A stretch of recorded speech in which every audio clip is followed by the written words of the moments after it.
onde a gente consegue trabalhar de acordo com a realidade de cada região. Tem região que é área de florestas, tem região que é área de lavrado, que a gente conhece, lavrado alagadiço. Então, de acordo com cada região, a gente consegue trabalhar esses agentes que são formados lá na base e são das comunidades, né?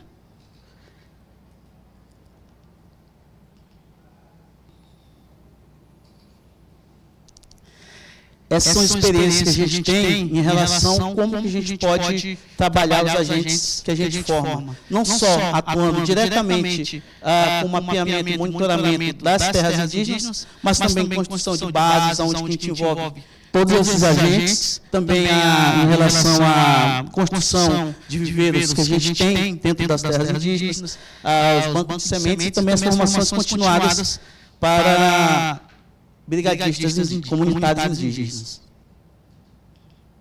Então, a gente consegue fazer a formação desses agentes, mas, ao mesmo tempo, a gente tem que agregar tecnologia junto ao conhecimento tradicional que é trago junto dos agentes formados, né?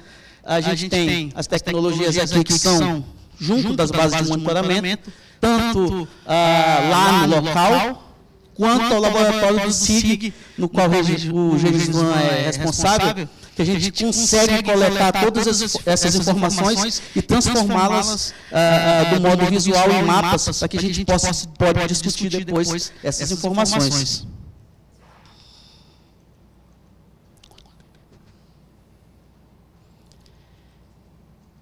E aí, então, a gente tem o resultado dessas informações que são trazidas para o laboratório do SIG, relacionados ao garimpo, à monocultura. Essa aqui é uma terra indígena afetada pela monocultura. Aqui é o limite, aqui é a soja. O combate ao fogo, né? A retirada de madeira ilegal que a gente tem. Então, essa informação dos agentes serve para que a gente consiga coletar esses dados e combater isso que vem afetando as terras indígenas lá no estado de Roraima. E a gente tem vários desafios futuros, claro. A gente não tenta solucionar todos os problemas, mas o principal que a gente tem é reunir isso tudo no núcleo de monitoramento, que provavelmente logo o CIR terá um núcleo de monitoramento onde a gente vai conseguir trabalhar todas essas informações, essa coleta de dados, para que a gente possa ter uma base de dados, possa trabalhar melhor junto às comunidades. Gênesis. Obrigado, Geofan. Então, como eu falei, hoje respondo pelo Laboratório de Sistema de Informação Geográfica do CIR, em qual, durante aí 12 a 15 anos, eu vim atuando aí junto ao departamento, eu trabalho juntamente com a coordenadora hoje pelo departamento que é a Cineia, né? A Cineia Wabchano, se encontra viajando hoje em outra atividade externa, e a gente consolidou todos esses trabalhos em esse resumo para poder apresentar aqui perante os nossos parentes da Amazônia e os parceiros que têm contribuído pelo CIR, né? E aí foi em 2000, as atividades começou já em 2001 com relação ao monitoramento usando o sistema de informação geográfica, tanto as softwares e ferramentas que vêm se adequando a outras ferramentas de inovação que vem surgindo, né? O CIC tem se preocupado muito, está acompanhando todo esse processo de inovação de ferramenta, como já foi dito, que não só usando a tecnologia, mas sim levando em consideração total o conhecimento tradicional das pessoas mais experientes, dos jovens, das mulheres, dos homens, né?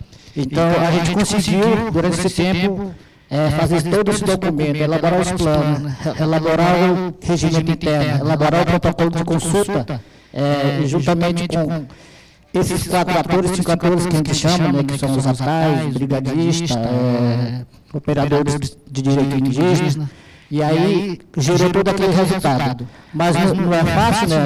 O desafio é grande, a gente teve vários parceiros que ajudaram na elaboração, tanto na implementação, tanto na execução e na implementação dos nossos PGPA, alguns já foram implementados, né? E alguns também dependem muito do período que foi planejado durante a elaboração. Uns de 30 anos, 20 anos, 50 anos. Mas uns já conseguimos com o apoio de parceiros. Mas aí nós temos ainda esse gargalo, né, para a gente poder enfrentar todo esse problema interno e externo, para a gente poder estar dando resposta ao que está acontecendo hoje no nosso território.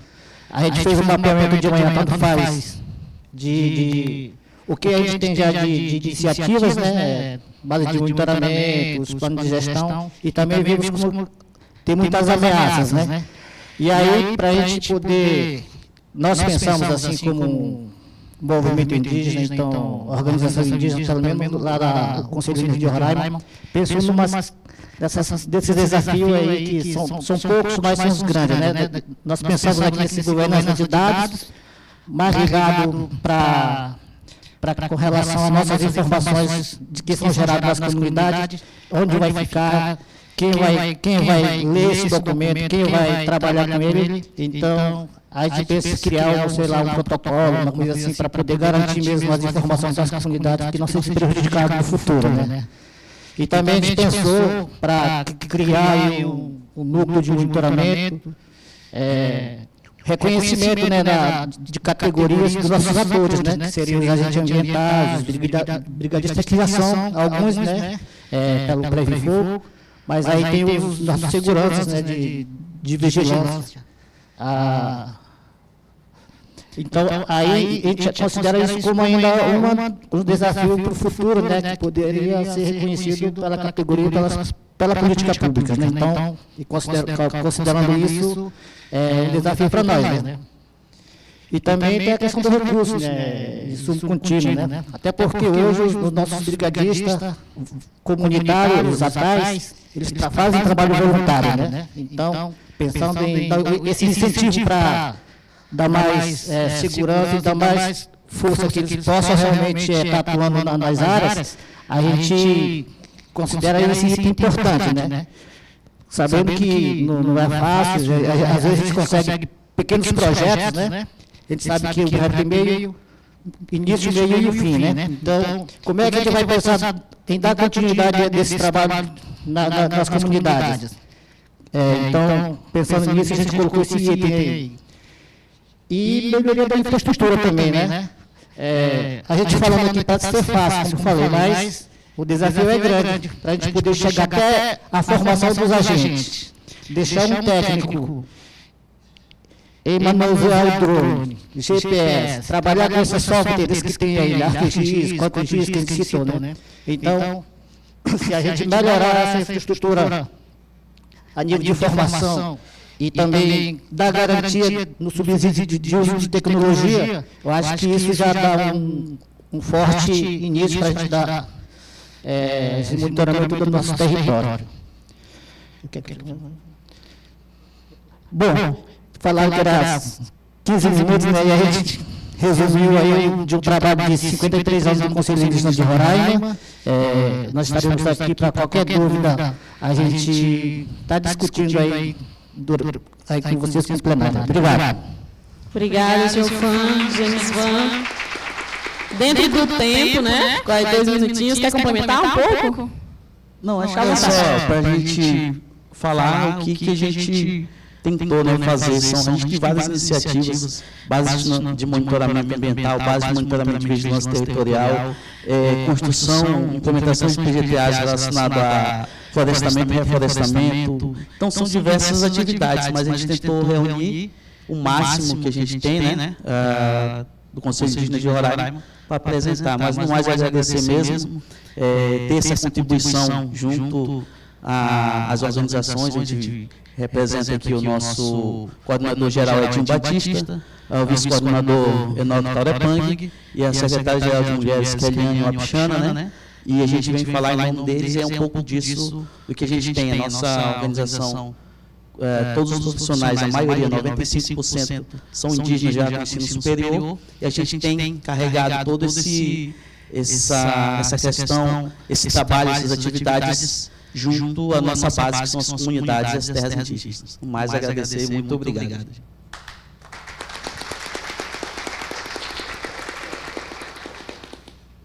Vamos ouvir agora o nosso parente lá do Vale do Javari, né, o parente Cune.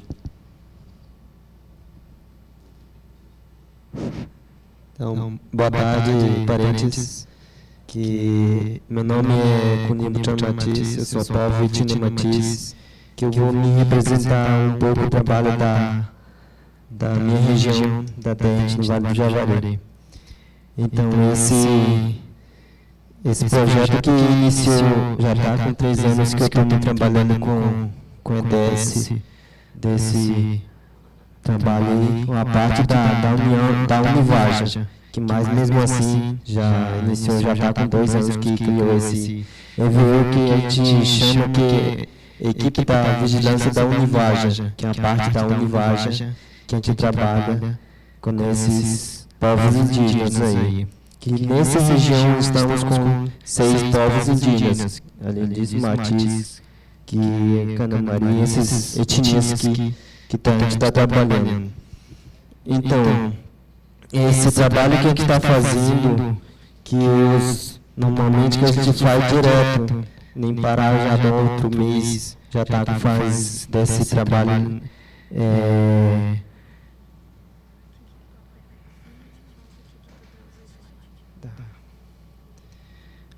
Então, normalmente que a gente trabalha, já está com 3 anos que já está trabalhando direto, nem parar, que a gente está trabalhando, que a gente chama desse projeto que evolui agora, que a gente chama de EVU, que é esse aí que a gente trabalha. Então, nesse trabalho que a gente faz, uma parte da vigilância nos rios, nos igarapés, que outro mês não faz, outro mês vão assinar aplicada direto, que esse trabalho foi normalmente que está fazendo agora. Que além disso, que nossos colaboradores ainda estão na selva ainda fazendo a limpeza ainda, tá? Então, nessa região que a gente está fazendo, no momento que a gente faz vigilância, a gente fiscaliza a nossa região, que faz a parte tomar um material dos invasores, que a gente sempre faz isso aí.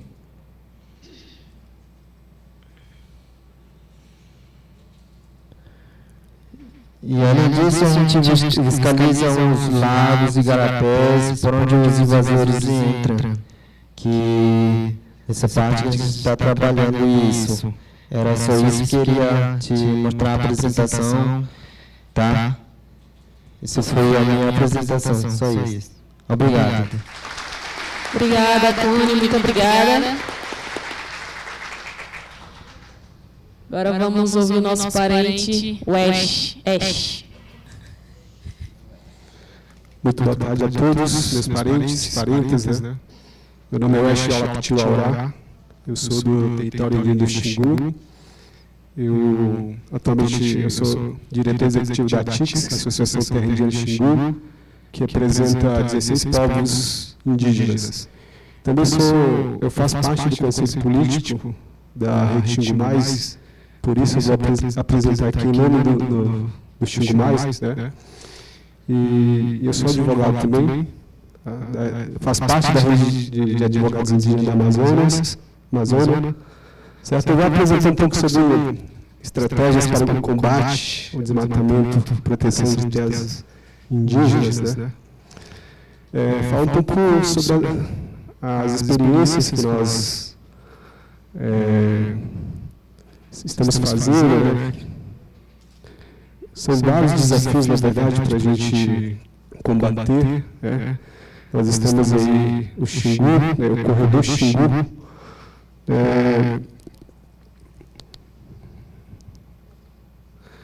A rede, na verdade, a Rede Xingu Mais é uma rede de aliança política formada por 32 principais organizações de povos indígenas, associações, de comunidades tradicionais e instituições da sociedade civil atuantes na bacia do Rio Xingu. Né? Aqui, não só organizações indígenas que fazem parte dessa rede. Né? Qual é o objetivo da Rede Xingu Mais? É consolidação e defesa do corredor Xingu de diversidade socioambiental e dos direitos dos povos da floresta que mantém. Né? Então, essa rede tem vários componentes de organizações indígenas, não indígenas, ribeirinhos e outras organizações também, povos tradicionais. Aqui, nesse mapa aqui, a gente vê a bacia do Xingu. Né? A Rede Xingu Mais atua nessa bacia que nós estamos vendo no mapa. Aqui a gente pode observar muito claramente aonde está essa bacia. O Xingu também aqui embaixo, e o rio Xingu começa aqui fora do nosso território, vai descer até lá no Pará. Então, o rio Xingu abastece vários povos, não só indígenas, como eu disse, como bem objetiva a rede. Né?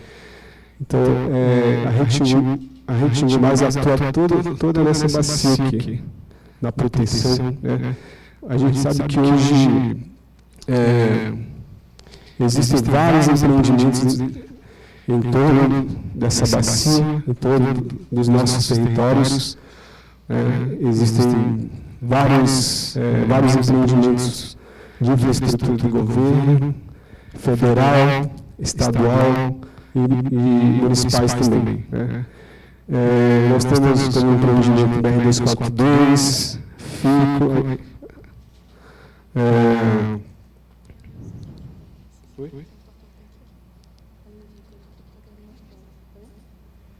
obrigado. E queria mostrar aqui para vocês aqui também, nessa imagem, o avanço do desmatamento em torno dos territórios. Aqui, esse desmatamento é antigo. O mais recente, olha como que ficou o desmatamento, cada vez mais pressionando os nossos territórios. Eu vou voltar ali, antes e depois, olha como que ficou, como que está esse desmatamento atualmente em torno dos territórios. Avançou bastante, hoje a gente... Esses territórios, na verdade, é uma ilha verde, né? Em volta tudo, a gente sabe que é tudo monocultura, plantação de sojas, enfim, né? Cada vez mais esse hábito está avançando nos territórios indígenas, nas fronteiras do território indígena. Aqui também a imagem... os avanços desse desmatamento cada vez mais próximo aos nossos territórios. Estratégia de proteção territorial e defesa dos direitos. Né? Nós temos três estratégias aqui. Remoto, que são os monitoramentos feitos via satélite. Né? A gente fica monitorando o nosso território, toda essa bacia do Xingu, remotamente, para detectar movimentações diferentes, estranhos, e, posteriormente, partir para ação ou outros combates. Né? Colaborativo significa dizer que as comunidades colaboram também com essa estratégia, né, com esse monitoramento. As comunidades podem nos informar o que estão acontecendo no território, nos limites, principalmente. Né? Então, existe essa colaboração das comunidades também. Administrativo e judicial um pouco mais apoio externo, né? Por exemplo, os parceiros, né? Podem apoiar, podem estar apoiando administrativamente, judicialmente, né, e a gente tem essa incidência judicial também, né, no monitoramento, né, para combater esses ataques. Ali, eu já coloquei ali, já falei um pouquinho, né? Incidências, né, denúncias administrativas, denúncias judiciais, né, com apoio de técnicos, dos parceiros, principalmente pessoal do ISA, né, fortalecimento de organizações locais, atuação em rede. Isso acontece por meio de oficinas, capacitações, né, das associações. Visa, na verdade, fortalecimento das nossas organizações locais. Né? Elaboração e implementação de protocolo de consulta. Nós temos o protocolo desde 2018. Nós temos também PGTA. Primeiro foi construído o PGTA e depois o protocolo de consulta. E nós temos também pessoal da comunicação, né, que vem registrando essa luta. É muito importante o papel dos comunicadores também, né, nessa questão de estar divulgando os problemas. Né. Isso é uma arma muito poderosa. Né, a comunicação é uma arma muito poderosa para que a gente está denunciando todo esse problemas, né, que está em volta dos nossos territórios. Aqui é uma plataforma da Rede Xingu+, né, que a gente pode observar, que nós temos ali para observar o corredor Xingu, né, o que está acontecendo ali. Tem economia da floresta também, vocês podem estar acessando essa plataforma, encontrando várias coisas aqui, várias diversidades, né, vários materiais também, de olho no Xingu ali. Tem umas imagens muito interessantes ali, via satélite, vocês podem entrar ali também para estar verificando onde estão os pontos críticos, né? Mostra foco de calor, mostra as rodovias, ferrovias, enfim, mostra tudo ali nessa plataforma. Temos acervo também, né, onde tem vários materiais, pode servir também para pesquisas e linha de tempo, o histórico da Rede Xingu+. Então, essa plataforma é muito interessante, né, a gente acompanha nessa plataforma o nosso território, todo o corredor Xingu. E aqui, nós podemos ver aqui, então, aqui, vou apontar esses dois aqui. Esse aqui é indicação de rodovia federal, que está no projeto do governo, BR-242, e essa outra aqui, essa obra aqui é FICO, Ferrovia de Integração ao Centro-Oeste, do qual nós fazemos processos de consulta e agora, recentemente, final de semana, nós tivemos uma reunião do GT, que acompanha essas duas obras, que nós conseguimos fazer parte desse processo. Foi uma conquista de fazer parte desse processo de consulta, né, que é uma luta de todos nós, né, de fazermos parte mesmo de ter essa decisão, participação de fato nesses processos de construções, né, dos empreendimentos. Comentar um pouco sobre essas duas obras que são muito importantes, né, do qual a gente faz parte do processo. Esse ano, nós retomamos o processo de consulta depois de quase 3 anos suspenso. Né? Chegou a pandemia, entrou o processo de consulta, e esse ano nós retomamos, iniciamos a retomada de processo de consulta, aconteceu lá no nosso território, lá na região do Alto Xingu, no qual estiveram mais de 35 representantes do governo, o DENIT, BAMA, FUNAI, MPI e as empresas que são responsáveis pelos estudos do EIA, RIMA e do componente indígena também.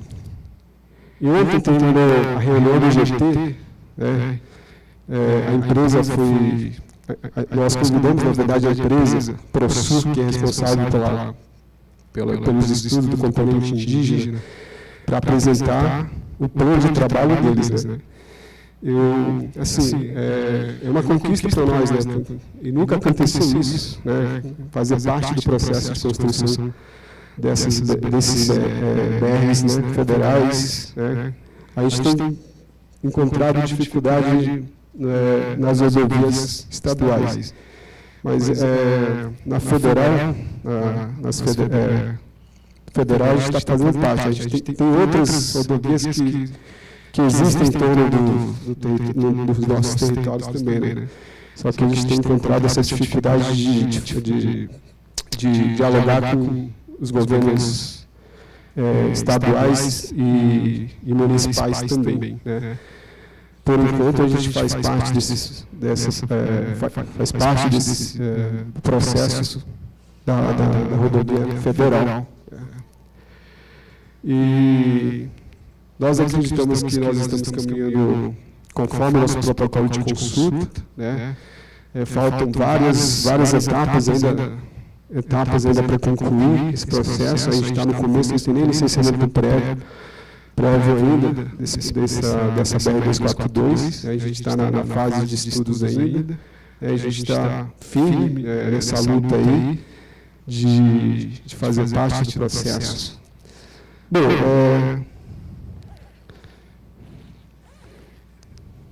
aqui, ó, esse aqui é BR-242, que passa perto do nosso território, menos de 40 quilômetros. A nossa reivindicação é que o traçado passe nas estradas existentes já. Só que no projeto deles, no projeto do governo, está indicando que passe bem perto. Essa faixa amarela aqui é o projeto da FICO. Passa um pouco longe, mas também vai ter um impacto muito grande. Então, por isso que nós pedimos para o governo também que suspendesse o processo de construção dessa obra até que se conclua o processo da BR-242. Só está aguardando a conclusão dos estudos do componente indígena.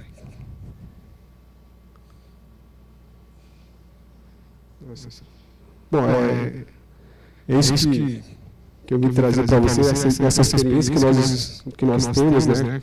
Como é que a gente está nos organizando, né? Para combater o desmatamento, né? Formar uma estratégia para a proteção territorial. É isso que eu tenho para falar para vocês. Muito obrigado pela atenção de todos vocês.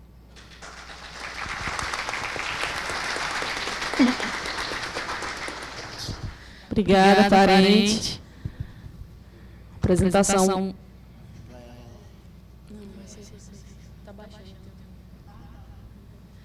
Agora a gente vai ouvir os nossos parentes aqui do sul do Amazonas, tá bom?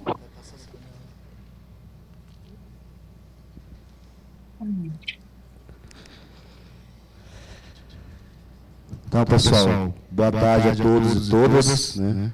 Eu me chamo Sérgio de Arruia, sou da região do sul do Amazonas, mas do estado do Amazonas em si. E a gente vai falar um pouco da nossa experiência aqui de proteção territorial e de vigilância nessa região do sul do Amazonas, que a gente está com as caias de 2 rios, do Madeira e do Purus, né? Mas também citar um pouco das experiências do estado do Amazonas, né? Que a gente também acompanha algumas ações aí de implementações de vigilância e monitoramento do estado do Amazonas em si. Mas especificamente aqui a gente está falando da região do sul do Amazonas, que são das calhas do rio Purus e Madeira, né? O sul do Amazonas, através dessas duas regiões, compõe a organização AOPIAN, a OPIPAN, a PIGE, a PIPTIP, a FOCIP, a OPIAGE e a OPIAGE-BAN, né? E tem mais outras associações que compõem a nossa rede, né, que no caso lá do Madeira, são a PIS, a PITEM, a PIPTIP, o PIPAN, a PIRAN, Jaguarapina, o Pirauê, a PIUCAN, a PIBAN. São 13 associações de base de referência. A gente trabalha com 22 povos indígenas, né, de 5 municípios, e a gente abrange uma população aí de 9.636 indígenas, né, nesses 5 municípios. E nesse município, onde a gente tem mais incidência de proteção territorial é no município de Humaitá e Manicoré, onde a gente já tem iniciativas de vigilância e monitoramento.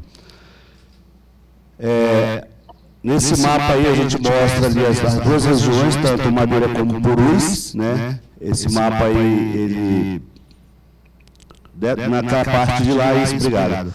É o Madeira, né? E na parte de cá é o Purus, a Caia do Purus.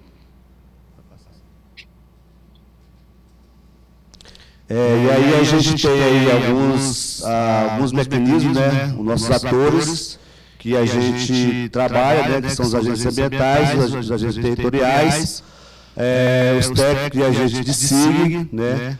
As próprias mulheres indígenas que estão nesse processo com o projeto do Paredes, que ele é apoiado pelo IEB, né, mas também é apoiado pelo Fundo Casa e pelo SESI, que a gente consegue estar captando esses recursos para a gente implementar essas ações, né, juntamente com a organização regional, que no caso é o PIAN.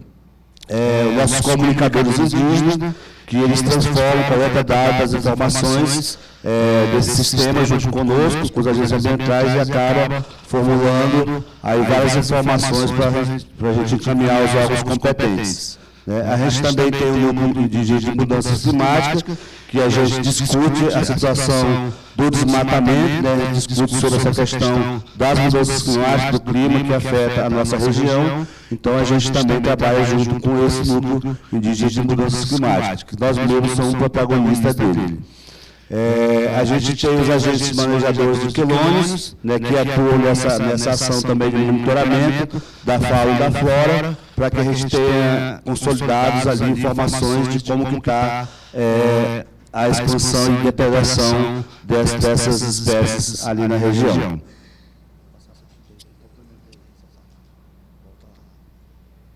Olá, Caio. Me chamo Marco Panari Wanga, né, em português, evangelista Purinã. Também está aqui representando a Federação FOCIP, né, e as associações, as organizações de base, o PIAGE-BAN, o PIAGE, né, no meu município. Essa parte aqui dos agentes manejadores de quelônios, né, a gente sai dando os nomes, mas faz a função de monitorar como um todo, né.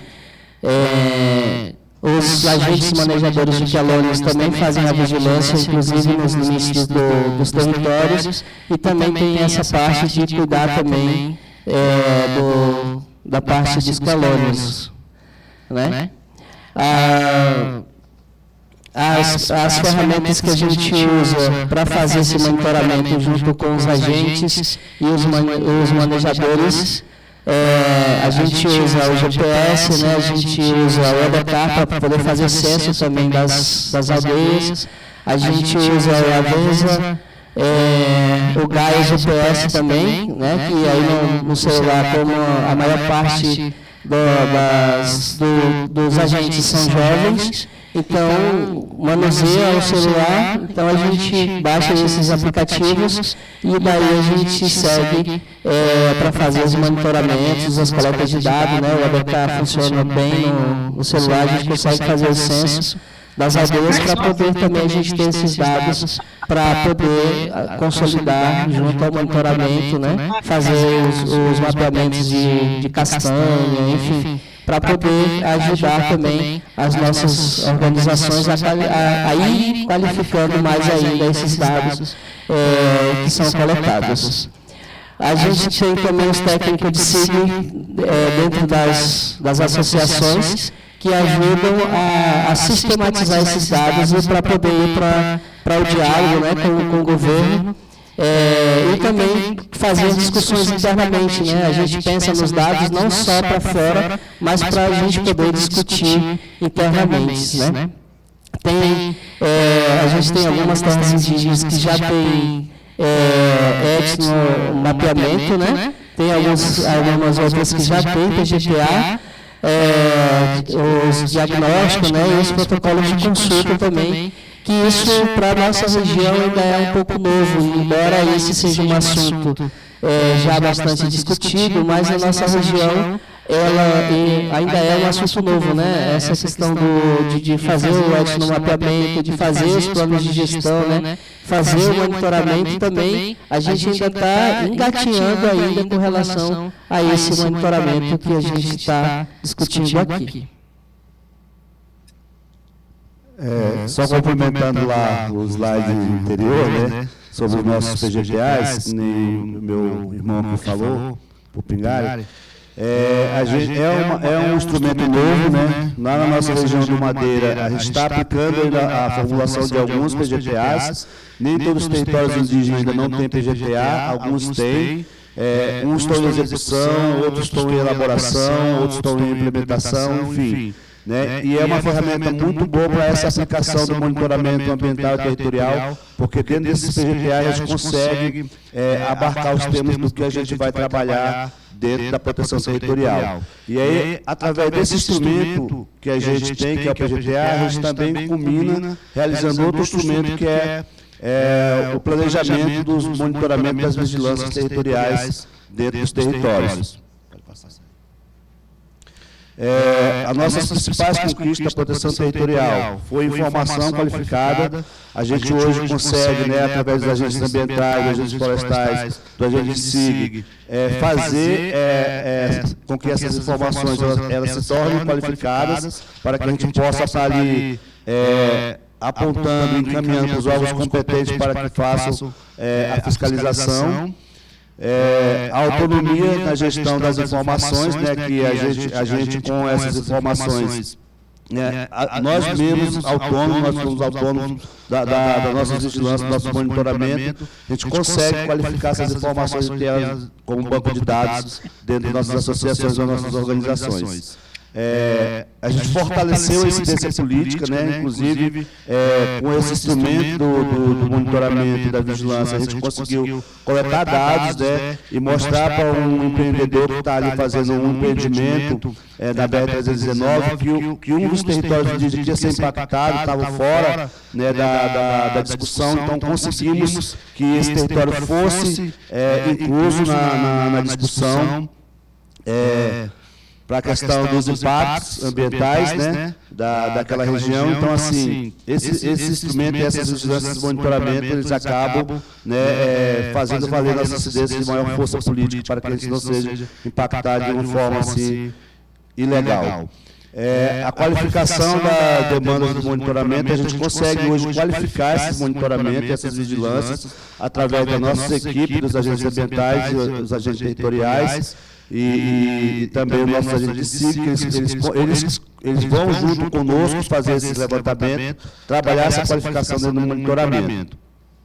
A informação para a gestão territorial e mapeamento da produção do censo das aldeias, né? Então, isso acaba que fortalecendo com que a gente faça todo ano essa coleta de dados de população, né? Então, esse instrumento, ele serve também para isso, e hoje a gente está atuando com esse instrumento para esse mapeamento. O intercâmbio de estratégias de proteção, a gente acabou de falar, a gente tem uma interligação aqui entre Madeira e Purus, a gente sempre faz encontros, né, entre essas duas regiões, e acaba fazendo nossos intercâmbios e montando nossas estratégias conjuntas para a luta, né, e para a formação de proteção territorial na Caia do Madeira e do Purus.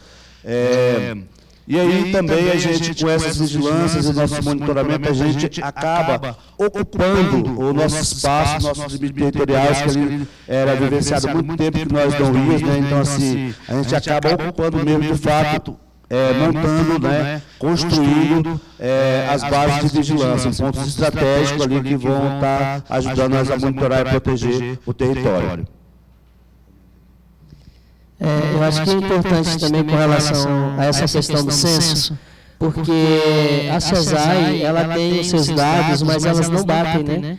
A FUNAI também tem os seus dados, mas elas não batem. Se a gente for fazer um censo hoje, a gente vai ver que as informações da FUNAI não vai bater com as informações das organizações indígenas e nem com as informações da FUNAI. Então, eu vejo que, assim, se você for ver os dados, inclusive do IBGE, a gente vê que é uma realidade que não bate, inclusive, né? Então, acho que a partir do momento que a gente passar a fazer esse censo junto, inclusive com o IBGE, talvez esse número de indígenas ele até ultrapasse, né, a casa dos 2 milhões, vamos dizer assim, sonhar um pouco mais alto, né?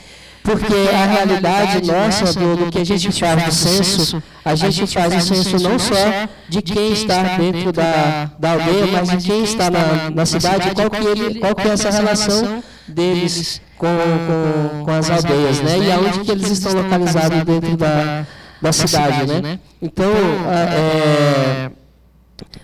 também essa parte da ocupação dos limites é porque a gente foi colocado para a gente que, assim, é o Estado brasileiro que tem que fazer a proteção dos territórios. Isso está na legislação. Mas essa proteção, de fato, ela não é feita, né? Então, só para ter uma ideia, na minha região, né, no meu município, ela foi demarcada em 96, em 97 foi finalizada, e depois disso ninguém voltou mais lá, nem a FUNAI voltou, nem o IBAMA voltou, ninguém mais voltou para fazer de fato essa proteção, e a gente voltou. Então, a partir de 2018 para cá, a gente tem voltado a esses limites, a gente tem visitado esses limites para fazer de fato essa ocupação e demarcar de fato os nossos territórios, né? O que aprendemos com essa experiência, né? A troca de conhecimento entre as gerações, porque assim, com esse conhecimento que nós estamos realizando, do monitoramento e da vigilância, a gente acaba incorporando tanto o jovem como as mulheres dentro desse contexto, né? E aí fortalece esse conhecimento de geração para geração. Inclusive, quando a gente vai para os monitoramentos, para as vigilâncias, a gente sempre leva o ancião, ou sempre um ancião, um dia ou 3 dias antes de a gente ir para campo, no nosso território, eles vão lá, conversam com a gente de como que era feito o monitoramento e a vigilância no passado, né? Então, assim, a gente acaba complementando esse conhecimento entre as nossas gerações futuras hoje como a de antigamente. A complementação de conhecimento tradicional e tecnológico, eu falei, então, assim, nossos anciões, eles acabam ali passando para nós o conhecimento tradicional de como que a gente vai operacionalizar isso na vigilância e no monitoramento, né, com essas novas tecnologias, com o celular, com o drone, com o GPS, né, e com os outros equipamentos que a gente utiliza nessas missões, nessas ações. A gente revisita os limites dos territórios, né? Hoje a gente tem feito muito isso, mas a gente precisa melhorar, até por conta que assim, a gente ainda necessita de orçamento para fazer os emplacamentos, reavimentar essa questão das placas, dos limites com os marcos, né, que é uma função do órgão de gestão nosso, no caso da FUNAI, né? Mas mesmo assim a gente consegue fazer isso, né, através dos nossos costumes tradicionais, fazer essa reinventação dos costumes tradicionais. Já que não tem o tecnológico, a gente acaba utilizando o nosso instrumento tradicional, né, que aí a gente coloca os cipós lá nos locais onde estão os marcos e tal. Então, assim, a gente vai fazendo um monitoramento e uma vigilância tradicional. A gente acaba utilizando isso, né? E a gente também valoriza o jovem, né? Ultimamente, né, na nossa região do Madeira, né, possivelmente meu irmão Vigário que vai falar lá do Purus, a gente tem buscado muito essa atenção e compreensão dos jovens de estar junto conosco, participando dessas vigilâncias do monitoramento, né, porque eles vão ser nossa futura geração e esse nosso território, eles não podem ficar sem reinventar.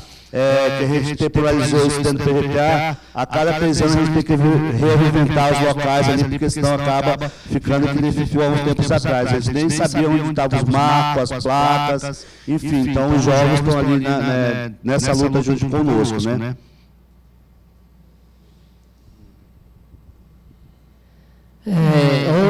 Quais os principais desafios futuros, né, do que a gente pensa, né? São os reconhecimentos dos territórios em reivindicação, né? Um dos desafios que a gente compreende, a continuidade e a valorização dos trabalhos desenvolvidos, né? A gente tem tido muito essa questão do agente voluntário, né? E eu vejo que a gente precisa sair desse voluntário, né? A gente precisa, de fato, ser valorizado pelo trabalho que a gente já faz, né? E internalizar as estratégias de monitoramento nas comunidades, porque a gente só é vencido porque tem sempre um de nós do outro lado.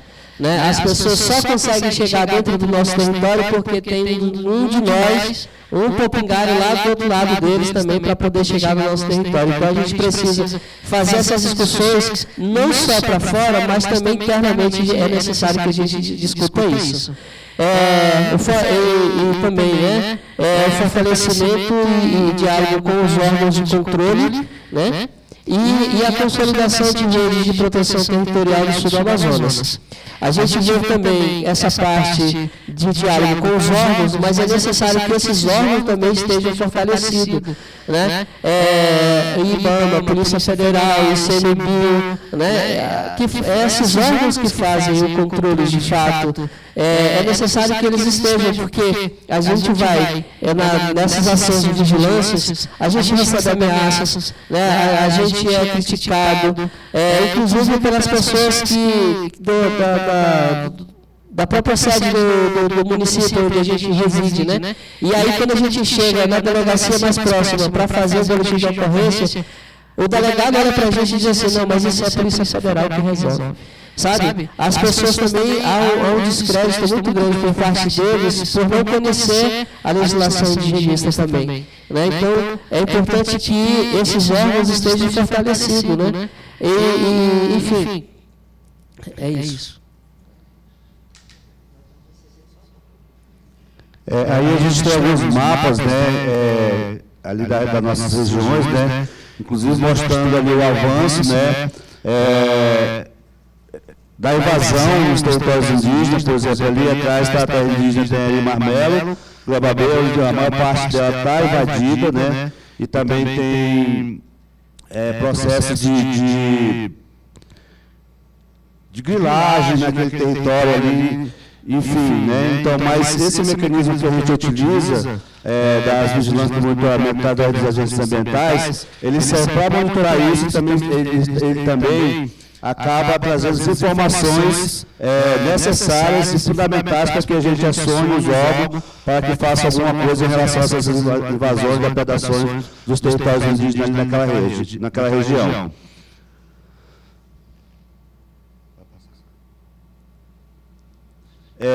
Mais uma demonstração de um mapa aí, que a gente vê que tem ali na terra indígena, tem ali Seputi, né, que tem um quadradozinho vermelho ali, que ali está sendo feito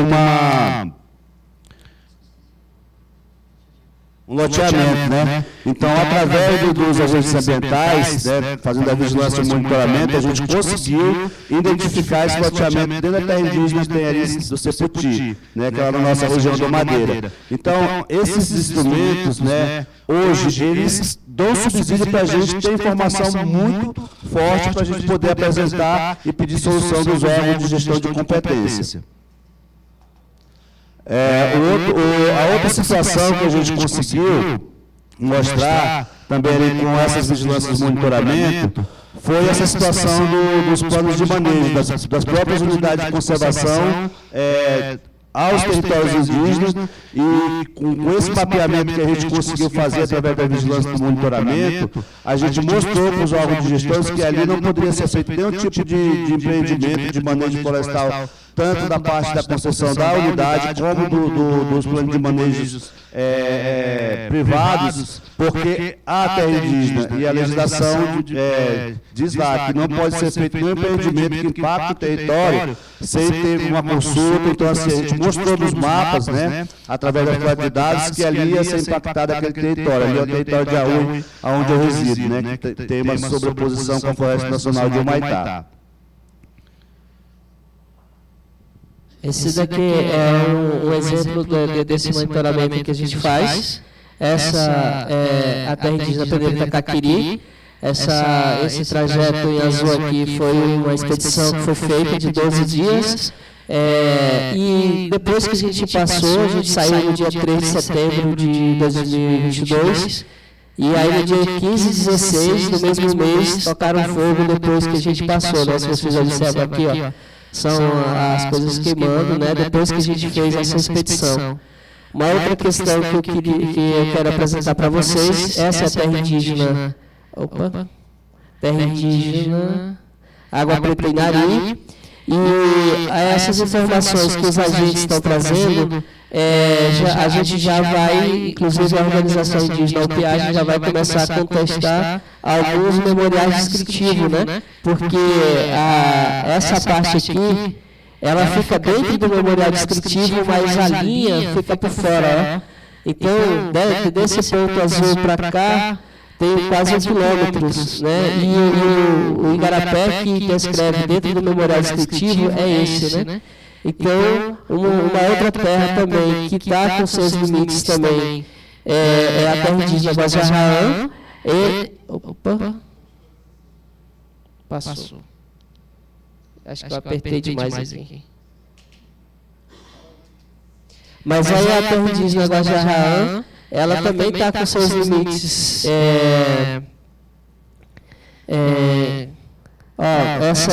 Esse em azul é a linha do que mostra a figura do mapa, né? Mas a gente seguiu essa linha verde, é o que está escrito no memorial descritivo, e aí você vê que não bate as informações, que está dentro do memorial e a figura que representa o mapa, né? Então, era isso que a gente gostaria de poder apresentar para vocês do monitoramento que a gente faz no sul do Amazonas.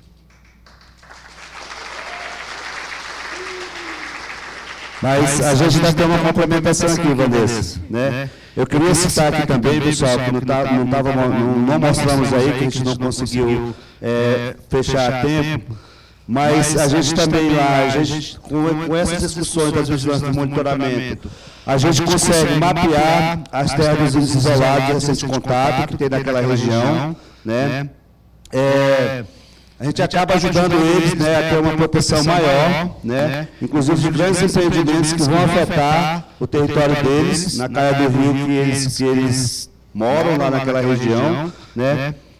A gente tem buscado ali dentro da região do sul do Amazonas, do Madeira, através da organização regional da UPIAN, montar um laboratório de sistema de SIG, né, para assessorar e aprimorar para as associações de base, né? Inclusive a gente está em conversa aí junto com o nosso parceiro CUIEB, com o Fundo Casa, né, com a SERV, para que a gente consiga buscar recursos financeiros para fazer essa implementação. A gente tem o Departamento Ambiental que toca essas ações de vigilância e monitoramento junto com as associações ali no Madeira, né? Agora, recentemente, a gente está aí com diálogo com a nossa articulação dos povos e organizações indígenas do Amazonas, a APIAN, que está aí com uma proposta aí de fazer esse levantamento nas regiões do Amazonas sobre a questão da proteção territorial, que aqui está presente a nossa coordenadora Maria Zembaé, da APIAN.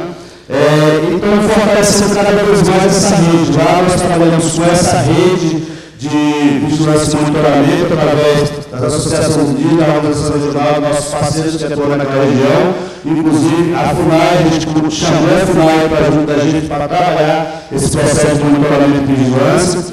E essa é a experiência que a gente utiliza com o sistema de SIG lá, que inclusive que eu peço que você siga lá pela regional, é o Thiago Paditi, que tem feito um esforço muito em trabalhar esse sistema conosco, com a nossa região, e acaba trazendo resultados que são esses que vocês estão vendo, que está subsidiando muita informação para a gente combater os próprios ilícitos, as próprias invasões. E esse sistema também, ele está nos ajudando a colaborar com a FUNAI a fazer as próprias demarcações, a qualificação das terras indígenas para a demarcação dessas novas que estão sendo pedidas. Então, é um instrumento muito bom e a gente vai cada vez querer fortalecer ele naquela região para melhorar e proteger nossos territórios. Obrigado.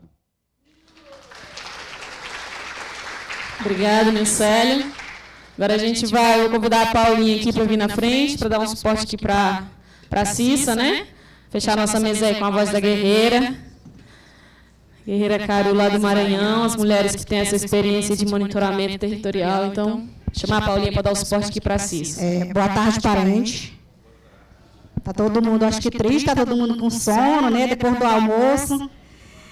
Que queria compartilhar aqui um pouco também do nosso trabalho da terra indígena Caru, sou lá do Maranhão, meu nome é Cícera Guajajara, né?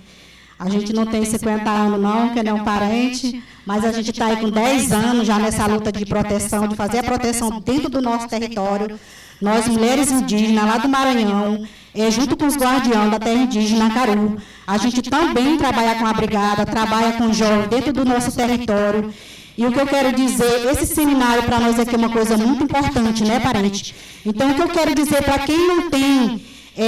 tanto faz a gente ambientais ou como guardiões da floresta, que eu chamo dentro do meu território, nós se chama Guardiões da Floresta e nós se chama Guerreira da Floresta, somos uma organização de 33 mulheres, os homens são 48 homens guardiões da floresta que protegem o nosso território. E desde já eu digo para nós que somos nós mesmos que temos que defender o nosso território, fazer a proteção da nossa casa. Não vamos esperar só pelo governo, não vamos esperar só pela FUNAI, que nós sabemos que ultimamente a FUNAI fracassou, né? Nós todos sabemos disso, mas nós, enfim, fiquemos ali, botando a nossa cara a tapa, a nossa vida em risco para defender o nosso território. Nós, como indígenas, como mulheres. E aí a gente também trouxe uns vídeos para mostrar para vocês que realmente a gente pode estar falando aqui que as guerreiras da floresta faz proteção, mas às vezes nem todos os parentes acreditam no trabalho da gente. Mas a gente faz sim esse papel no Maranhão, na terra indígena Caru, né, no qual depois a Paulinha vai passar aí os vídeos para vocês e mostrar um pouco do nosso trabalho.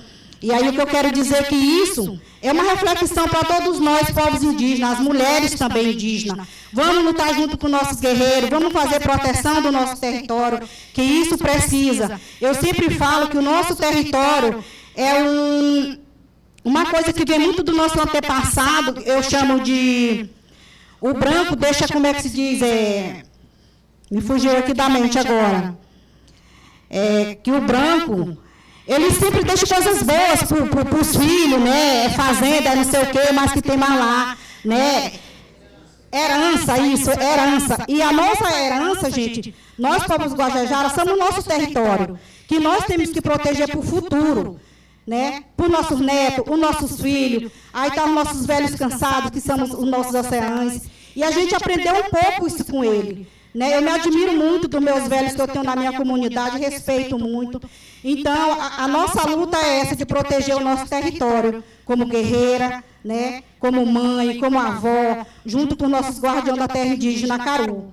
Que isso a gente faz, a gente vai. A gente tem duas formas de trabalhar dentro do nosso território, que uma é fazer base dos guardiões, agora a gente está fazendo, a gente vai para campo, passa 15 dias, volta de novo para o nosso território. E a gente tem outra forma também agora de fazer palestra no entorno, a sensibilização no entorno, nos povoados, nas cidades. E graças a Deus eu quero dizer para vocês que a gente está combatendo muito a questão dessas invasões.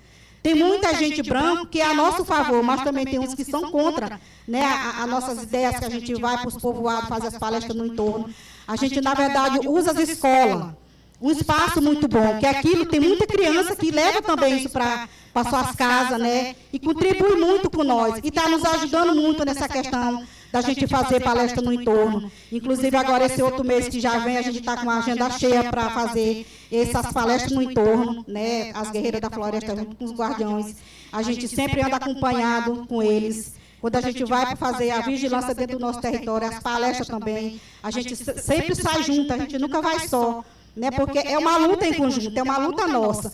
Então, isso, eu quero dizer para todos nós, que eu acho que nós que estamos aqui na frente, que seja uma semente para quem não tem isso nas suas bases, nas suas aldeias, mas que leva essas histórias nossas, essa luta nossa, porque eu digo que essa luta não é só nossa, que estamos aqui na frente. A luta é geral, é para nós todos, os povos indígenas. Pela manhã teve uma fala de um parente, e de uma parente que falou.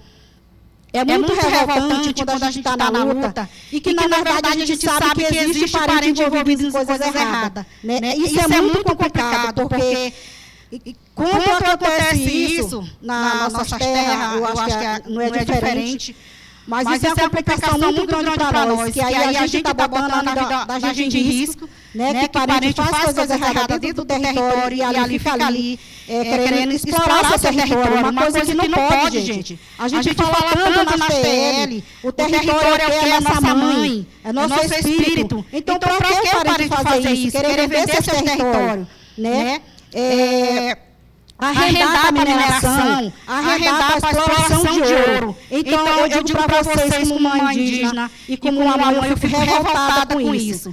E no meu território, eu quero dizer uma coisa bem aqui para vocês, né, querendo ser maior do que todas e todos que estão aqui, mas no meu território, se aparecer uma coisa dessa, vocês podem ter certeza que o parente que fizer isso, ele tem punição sim, porque nós somos liderança e nós temos cacique dentro da nossa comunidade, é para combater isso, não é para deixar acontecer isso no nosso território. Então, a gente luta tanto para defender o território, onde tem parente que está ali, querendo explorar seu território. Então, isso é indignado para a gente fica com raiva disso.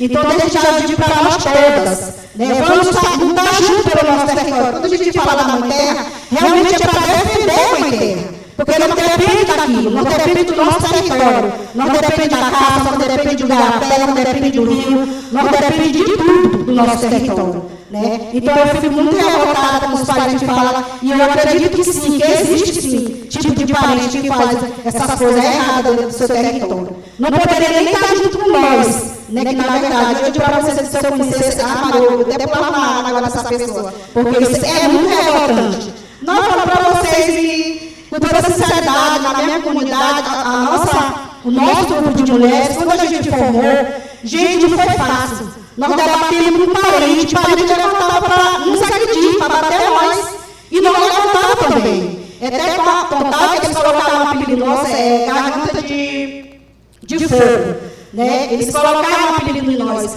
Mas foi isso que resolveu, isso adiantou muito essa questão das mulheres na terra indígena Caru, para combater as invasões que vêm acontecendo dentro do nosso território. E hoje eu digo muito para vocês que essa questão das guerreiras da floresta, nós combatemos muito a nossa invasão dentro do nosso território. Graças a Deus, a nossa luta com os guardiões da floresta.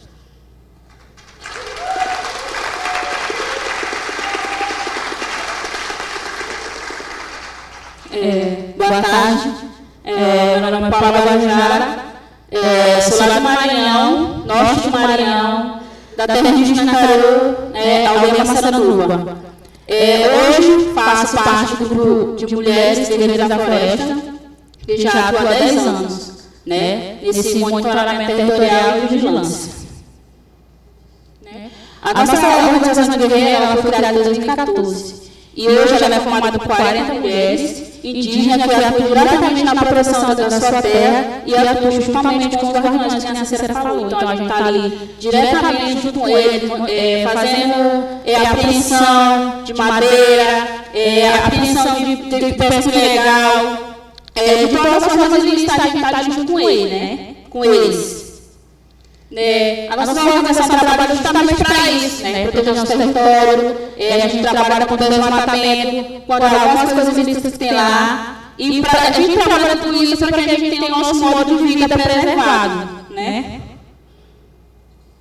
E as mulheres também, elas fazem esse trabalho de sensibilização em torno. E ele tem como objetivo sensibilizar o entorno da nossa terra, porque a nossa terra indígena, ela é armazenada do povoado, né? Porque a gente tem o Rio Caru e o Pindaré. Então, a gente está na primeira sofrendo todas as ameaças. Então, a gente criou essa iniciativa, né? Falar sobre a respeito do meio ambiente para eles, qual a importância do meio ambiente para eles, né? Quais as ações que estão fazendo para proteger o território, né? No começo não foi fácil a gente fazer essa campanha de sensibilização, né? A gente sofreu algumas ameaças, que a gente está sofrendo hoje, mas quando começou em 2017 para cá, né, melhorou bastante, assim, a gente tem, assim, não um vínculo bom, assim, mas está começando, juntamente com o entorno, né?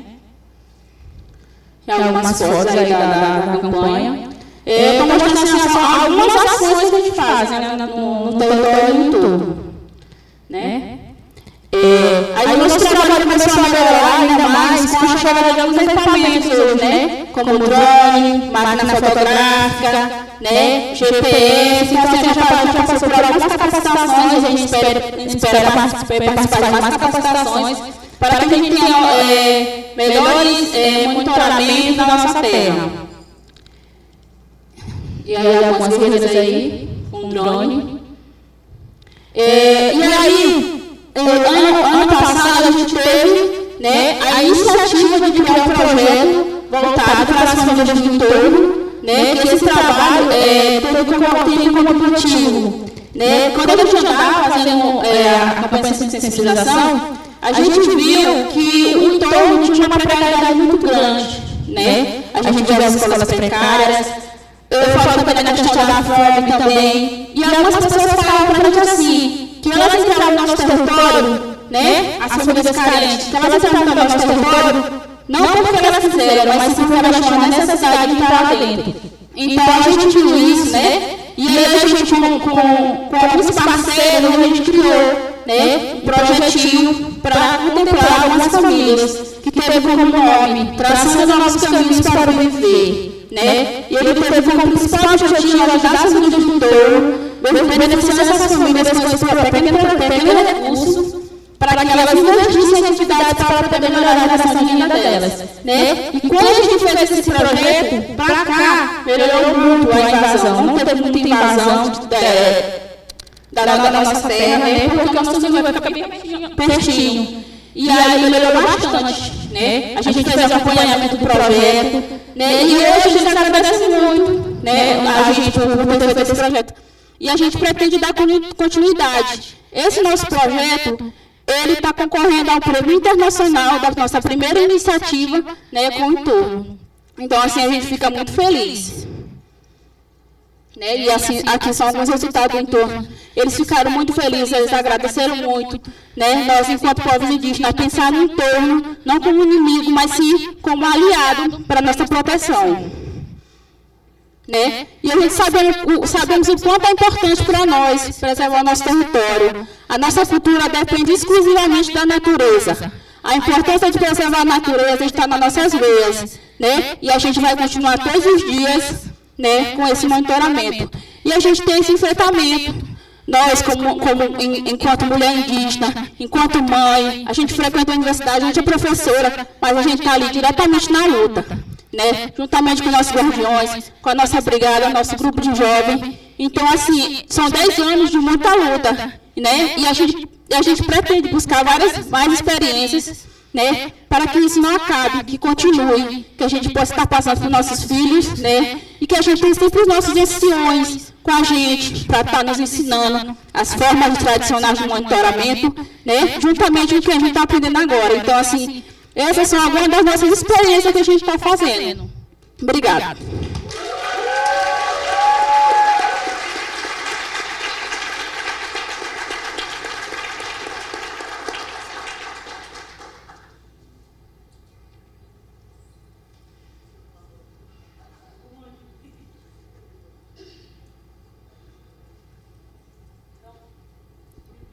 Então, pessoal, finalizamos aí com as nossas gargantas de fogo, né?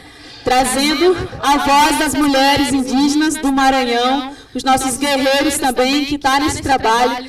A gente fala sempre que esse movimento de mulher, ele nunca é para estar na frente, para deixar os nossos homens para trás, mas é para andar ombro a ombro. E a importância disso é as meninas estarem nessa mesa, né, e em outros espaços também. Eu vou chamar a Andréia para vir aqui na frente, que ela vai estar... Vamos ter um momento aí agora que ela vai estar explicando melhor para você. Obrigada. Gente, estou emocionada com essa fala de vocês duas aqui. Que potência, que bonito o trabalho. Parabéns. Parabéns a todos que apresentaram suas experiências. Experiências que misturam conhecimento tradicional, ciências indígenas com tecnologias, com educação, que é uma forma importante de mudar o mundo.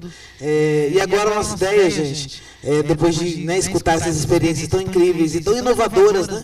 Às vezes a gente pensa que são coisas antigas, mas são tão inovadoras e tão criativas, e cada uma delas customizadas às suas realidades, né? Elas são desenhadas de acordo com a realidade, com os problemas que acontecem no território.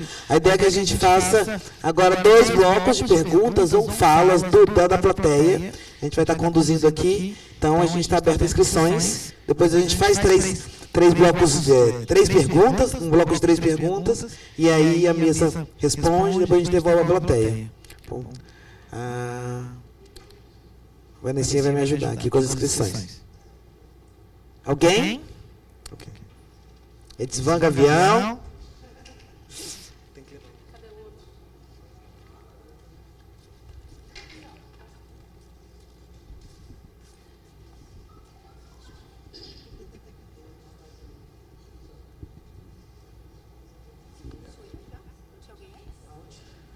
Quem mais?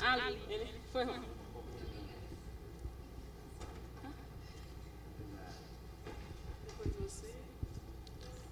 Boa tarde, meu nome é Edivaldo, sou do povo Gavião, da organização Utscaté, que trabalha com o povo Timbira do Maranhão, Tocantins. E a minha pergunta é para CITES, né? O trabalho é muito relevante, né? Parabeniza, né? E parabeniza a todos os grupos que apresentaram, né? Mas a minha pergunta é o seguinte: como são distribuídos nas regiões, né, esse trabalho de vocês, né? São voluntários, né? E como é que vocês se organizam enquanto se vocês pegarem no flagra os brancos, né? Aí como é que são feitos esses procedimentos, né? Como é que vocês se organizam, né? Para fazer a proteção de vocês, né? E como é que é feito? Pergunta quente, hein? Não, vamos fazer 3 perguntas, vocês vão anotando aí, depois eu passo para vocês. Pode ser, gente? Então tem mais 2 aqui. Bom, boa tarde a todos e todas. Eu sou Lígia, da FUNAI, trabalho na coordenação de monitoramento territorial. E primeiro eu gostaria de parabenizar todo mundo, assim, fiquei encantada com as iniciativas, né? E é bom saber que apesar da gente, apesar desse projeto que nesses últimos anos buscou de fato acabar de vez, terminar com a FUNAI, as coisas estavam rodando e rodando muito bem, assim, né? Então eu queria agradecer pelo aprendizado que vocês trouxeram hoje. Sobretudo, fiquei muito feliz de ver a questão do protocolo de consulta aparecendo como uma estratégia também de proteção territorial, né? A gente bate tanto nessa tecla de consultar os povos, eu achei isso genial de ver em todas as apresentações.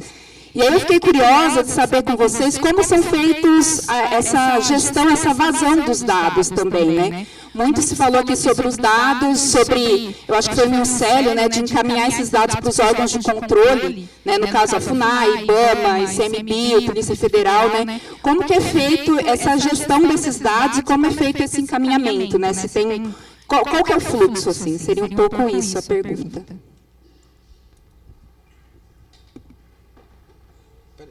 Boa tarde a todos, chamo Marquinhos Carajá, sou do povo Carajá Xandoá, estou atualmente agora como presidente da articulação dos povos indígenas do estado do Tocantins.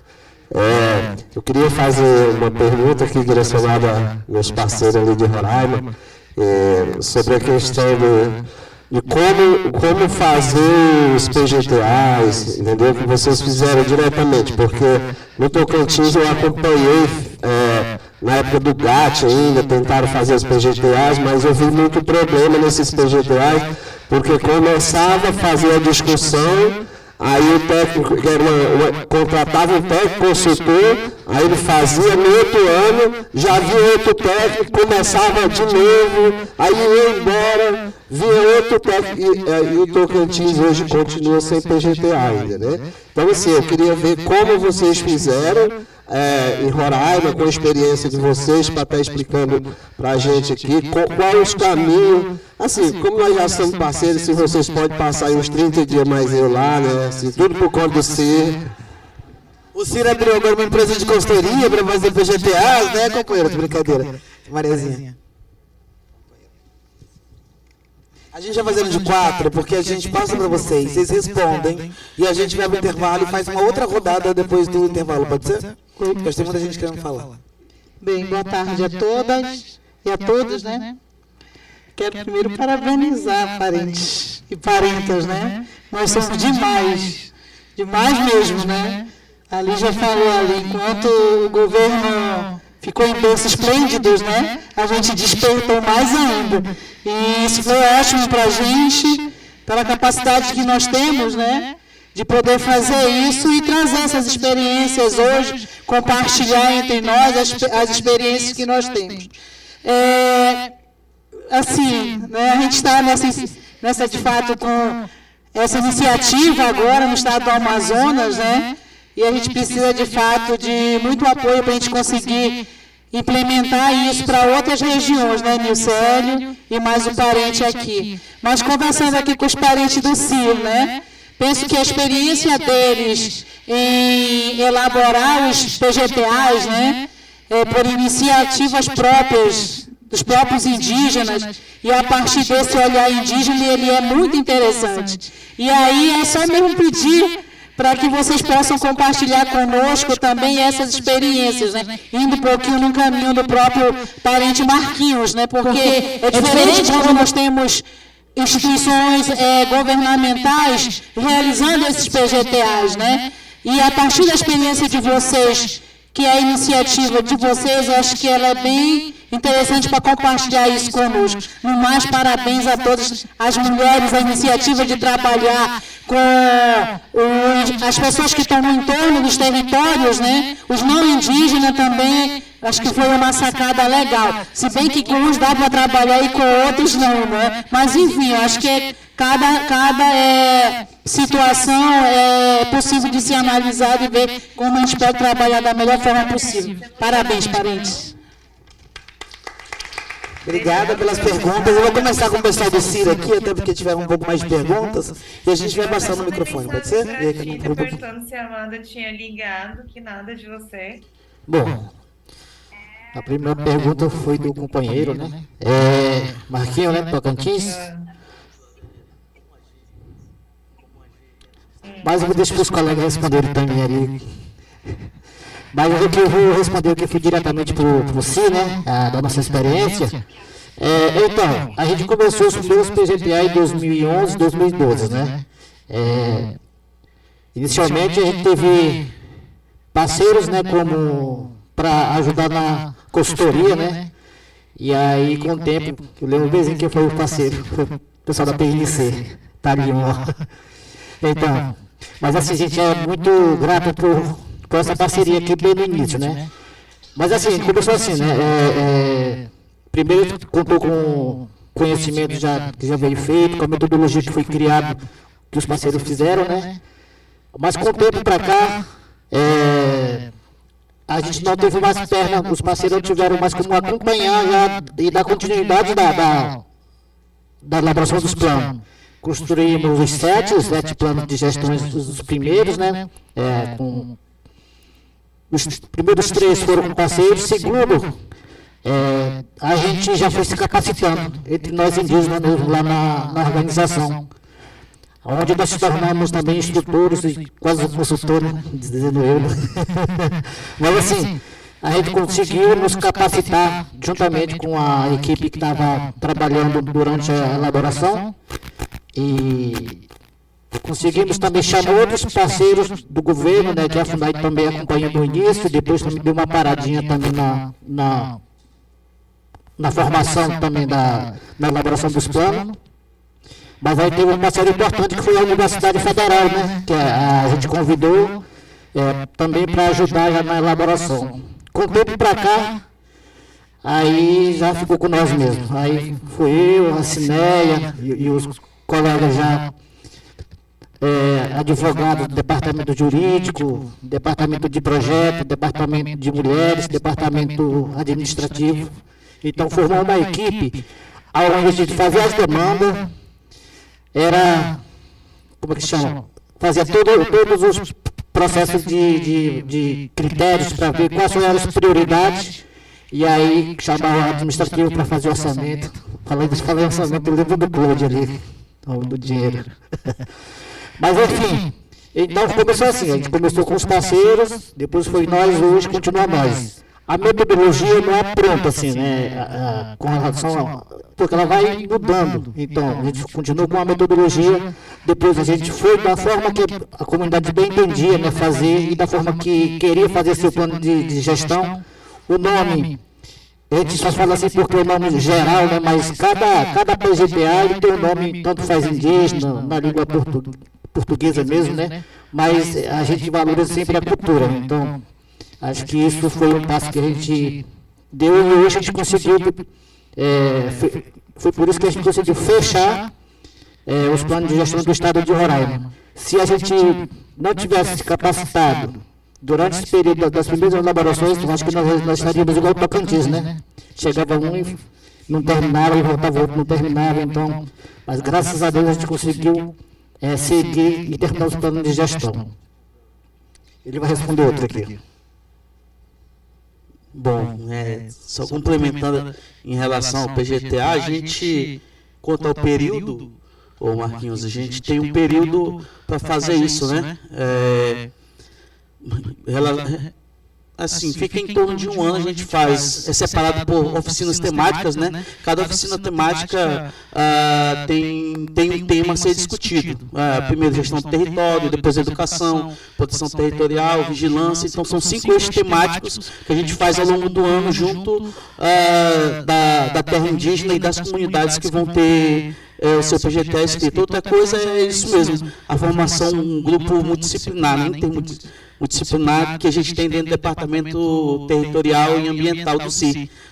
Temos a nossa coordenadora Cineia, que é gestora ambiental, trabalha com questão ambiental, eu trabalho com produção indígena, sem engenheiro agrônomo, o Gensvan trabalha com mapeamento, o nosso amigo Ivo Makushi trabalha essa questão de direitos e protocolo de consulta. Então, cada eixo desse é uma oficina de uma semana que a gente faz. Então, todos nós conseguimos ter essa dinâmica para a construção do PGTA. Então, leva essas 5 oficinas para a gente discutir dentro do território. Deu para entender um pouco? Beleza? Em relação a como a gente age, né, quando a gente encontra as pessoas dentro do território. Tem o nosso amigo Anselmo, que é o GP20, levanta Anselmo para a gente. Ele atua diretamente nessa parte de proteção e monitoramento territorial. O que a gente faz? Geralmente nós temos, dentro daquelas formações, colocamos 5 formações, né? Agentes ambientais, territoriais ambientais, os ATAIs, os brigadistas, os comunicadores, o GP20, que é o Grupo de Proteção e Vigilância Territorial Indígena, e o Operador Indígena em Direito. Eles sofrem formação continuada, sempre eles têm essa formação. Na hora da ação, sempre quem fica a parte disso é o departamento jurídico, que consegue entender e consegue conduzir isso de uma forma para amenizar os conflitos. Então, geralmente, quando a gente encontra, a gente só pede para fazer retirada, porque, assim, a parte de prender, isso não cabe a nós, mas a gente faz essa sugestão de que sai do território, deixando os equipamentos para que fiquem também as evidências, mas a parte disso a gente tem sempre essa gestão de dados. Outra parte é como a gente faz essa transmissão de dados junto aos órgãos, né? Então, a maioria das operações que tivemos em conjunto, a Polícia Federal e o Exército, muito saiu lá do Conselho Indígena de Roraima, baseado em evidências, pontos que a gente tem. Então, isso fica lá no laboratório do SIG, a gente tem o domínio disso, a gente não passa para ninguém, mas em relação a focos de garimpo, desmatamento, como isso está sendo tratado dentro das terras indígenas, aí sim, somente o que é quando é necessário, e quando a gente vai ter alguma operação, a gente precisa saber desses dados, então é passado aos órgãos competentes, mas é só nesses casos. Esses dados, especificamente, eles não são divulgados na mídia, e a gente tem todo o cuidado que fica na base de dados do Conselho Indígena de Roraima. Eu acho que é um pouco isso, tá certo?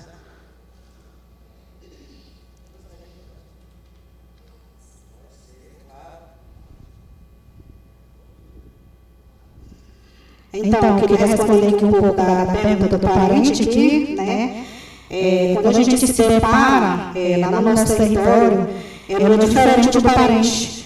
Poucas falas no entorno dessa civilização, justamente para isso, para que o branco não entre dentro do nosso território. E quando a gente vai fazer proteção territorial, que a gente se depara com os invasores, a gente pede para eles sair dentro do território. Se tiver alguma coisa, a gente prende os pertencedores, mas a gente não é livre, a gente agride as pessoas, a gente vai com violência com as pessoas. Muito pelo contrário, a gente pede para eles saírem dentro do nosso território. E se eles tiverem alguma coisa se for madeira, lá no nosso território acontece muita questão de gado, porque ele leva para puxar as madeiras. Então a gente prende. Já aconteceu, fato, agora, no Tacumbonês, está recente isso, a gente foi fazer a vigilância do nosso território e se preparou com os invasores, pedimos para eles saírem. Eles disseram que não ia entrar mais. Saíram, 5 dias depois que nós saímos, eles voltaram. E a gente teve uma estratégia muito rápida. No outro dia a gente voltou, quando o boi estava lá. E o que a gente fez? Pegou o boi deles, mataram, o que a gente fez? Comemos o boi deles, né? Porque a gente está dando recado, a gente está fazendo as palestras do povo para que o branco não entre dentro do território. E aí a gente faz isso. A única coisa que a gente faz, parente, né, é prender, a gente toca fogo nas coisas deles, né, mas em nenhum momento a gente vai ter agressão com os caras, porque a gente é rodeado, o nosso território é rodeado de povoado. Então a gente não pode fazer isso também. Né? A gente tem esse maior cuidado, os guardiões, meu marido é um dos coordenadores dos guardiões. Eu tenho muito respeito, tenho muita admiração pelo trabalho que ele faz nessa parte de proteger o territorial, mas em nenhum momento ele vai agredir o pessoal, está entendendo, os não indígenas. Então esse é o nosso trabalho, né, de proteger o nosso território, não em agressão com os não indígenas. Então é isso, viu, parente?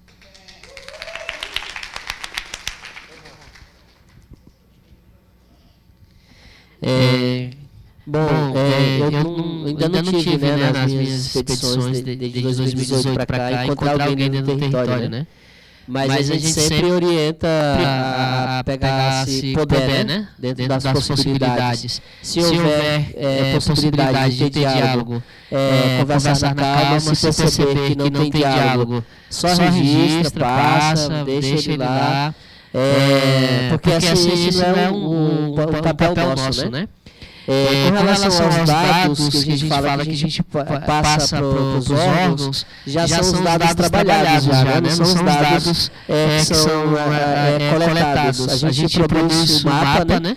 E aí passa isso para a FUNAI, no caso daquelas limites que a gente apresentou aqui. A gente já trabalhou o mapa, já encaminhou para a FUNAI, para que a FUNAI possa ver qual que é a posição dela, né, com relação àqueles dados, mas não são os dados ainda a ser trabalhados, né? Isso fica em posse da organização indígena, né? E daí ela decide o que faz e o que divulga ou não com relação aos dados coletados. Tá? Obrigado.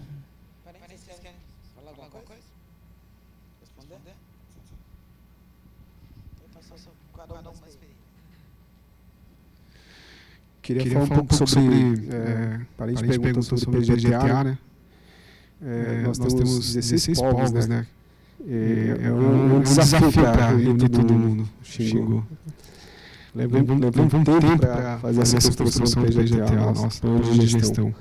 Aí, eu acho que 2 anos para concluir, com a ajuda dos parceiros, ISA, NCA, com a participação da FUNAI também. Eu não acompanhei na época, mas eu tenho um pouquinho de conhecimento também como foi construído, né, esse PGTA. E depois foi construído o protocolo de consulta também da mesma forma. E hoje precisa ser revisados, né, precisa ser revistos. Inclusive, nós colocamos já no nosso projeto, os projetos que estão em execução, para fazer a revisão, porque realmente daqui a um ano para cá mudaram bastante coisas, né? Então, por isso que eu acho que precisa ser atualizados, tanto gestão, plano de gestão nosso, e quanto protocolo de consulta também, né? Então, foi um trabalho muito trabalhoso, na verdade. A gente tem que procurar recursos, tem que voltar os indígenas para o Rio Grande, porque nós temos o Xingu dividido por regiões, né? São 4 regiões diferentes ali, alto, médio, baixo, leste, Xingu. E nós temos que reunir todos os povos no lugar. Primeiro acontece as reuniões regionais, depois para concretizar, depois para consolidar as ideias, né? O que a gente está buscando, o que é todo mundo, que chama de governança geral do TICS, né, do território de Xingu. E o que tem acontecido com essa consulta do processo das BRs, né, que eu comentei um pouco para vocês, apresentei para vocês, é isso que tem acontecido, né, a gente tem seguido nosso protocolo de consulta, né. Então, tem acontecido assim, né, primeiro a gente reúne regionalmente e depois realiza essa governança geral para consolidar o que foram decididos regionalmente. É isso.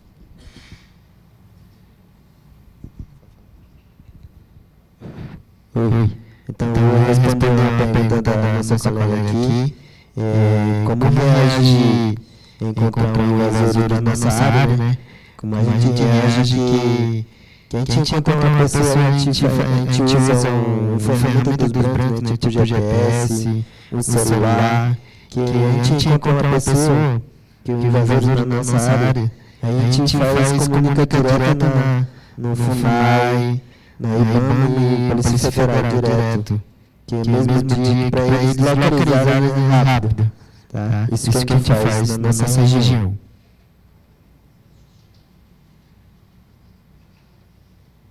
Muito obrigado, parentes, por responder as perguntas. Eu acredito que a gente está tendo um pouco de prosa sobre essas experiências. São as 4 primeiras experiências que a gente trouxe para intercambiar, para trocar durante esses dias. A gente vai ter a oportunidade de escutar experiências de outras regiões. Em alguns momentos a gente vai perceber que os problemas são semelhantes, os instrumentos são semelhantes, mas se olhar de perto com lupa, a gente vai ver que cada uma delas tem o seu jeitinho, porque ela responde aquele problema local. A gente não precisaria fazer proteção se as ameaças e as repressões não existissem. Estaríamos vendo lá, cuidando da produção, cuidando das festas, e as estratégias de proteção, elas são moldadas no território a partir dos problemas que chegam.